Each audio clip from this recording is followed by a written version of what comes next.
Hi, in this video, we are going to discuss how we can use FedEx connector in our Odoo. So for that, we have to install the FedEx connector. So I have installed the FedEx shipping module.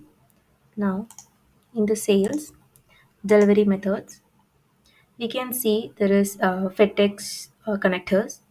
So I'll choose one. So in the FedEx UX update, we have to add the API key, secret key, and the account number, which we'll be getting from the developer FedEx account while creating the project.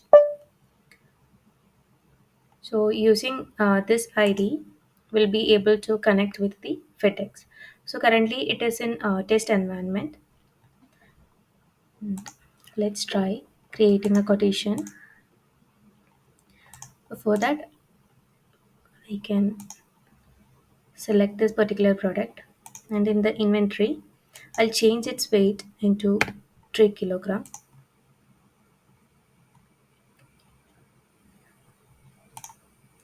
And we can create a quotation for this particular product. We choose the customer as a 𝗀𝗂𝗁 addict and selecting this particular product of 2 quantity. Now we have added the product. We can add shipping.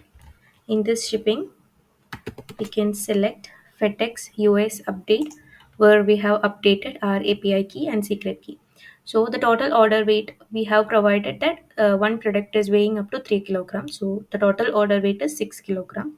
And here we have a button, get rate. While we click on that, it will automatically update the cost according to FedEx connectors rating. So we can add it, and it will be added as a new line in the sale order. Now we can confirm the sale order. Upon confirming, we'll be getting a delivery, and we can validate the delivery so that we will be getting a new button which is sent to the shipper. So after clicking that, we'll be getting a tracking smart button. So in the logs, you can see there is the label, shipping label. So this will be the label which will be added in the product. So now when we click on the tracking, it will automatically redirect into the tracking page of FedEx, and it will give the complete details of the shipment. So that's all about the FedEx connector. Thank you.